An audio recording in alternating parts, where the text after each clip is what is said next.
My name's Tyler Eggleston. My sobriety date is November 12th, 2023. I've been plugged in for about 3 months now. I finally hit my rock bottom. There was nothing else for me to do. I finally gave up on the world. I gave up on myself. And I was sick of getting up and dusting off my shoulders and putting it all back together. And I just couldn't understand what the problem was. And the problem was me. And so I finally picked up the phone and reached out for help. And here I am now. I did. So when I did pick up that phone finally, I called Buena Vista Recovery. They didn't have a spot in their detox for me for a day. So I went through the first part of my detox by myself up north. And basically just had to, I guess, stay bad enough to not be dead, but also still try and make sure I was in the right state of mind that I would actually show up the next day. I didn't want to be on this earth anymore. I was sick of dealing with all the problems. I was tired. When I was at Buena Vista, my case manager told me about Plugged In, and Wade would come on Thursdays to do an H&I, and Wade Sr. would come on Tuesdays to do an H&I. And so I saw them for 4 straight weeks, each once a week. And I talked with Wade, heard his story, really related to it. And so naturally the next step was I related to his story. I'll follow his advice. The sober living's been awesome.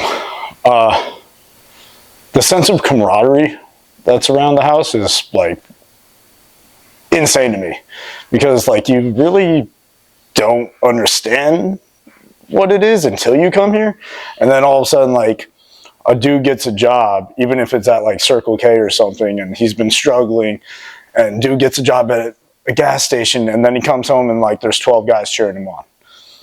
And to be able to have that kind of support system just where you're living at the time, like, I think it's actually really necessary, especially early on in the recovery stages, because we're not used to people rooting for us.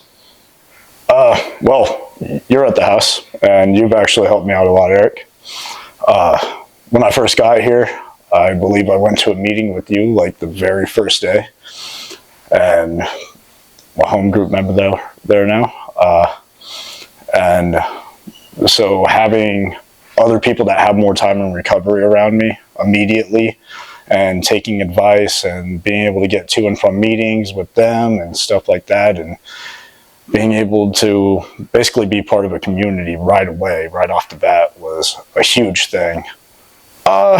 So, of course, there's always ups and downs to almost every situation in life, right? Like, on the ups, as I said, you got your camaraderie, everything like that. On the downs, yeah, I share a bedroom with a couple people. Those couple people, luckily, I get along with really well.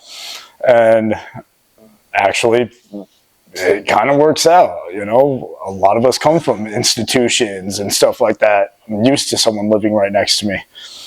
And it almost makes it comfy in a sense.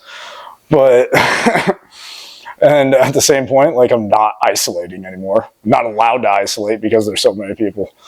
So that's both like a negative with a weird positive twist. So in the next couple months, I should have a car, get my license back. 3 DUIs, they tend to take that away.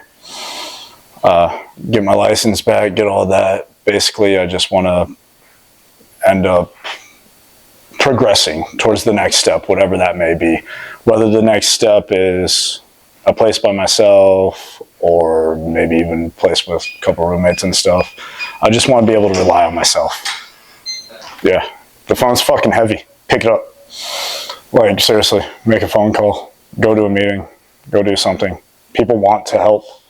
That's literally what the entire program's all about, is spreading the message to other addicts and alcoholics alike, and just simply by doing that and reaching out, you'll find yourself in a better spot.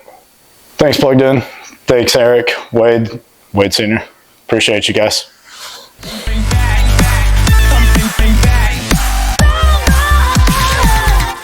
Bing, bang.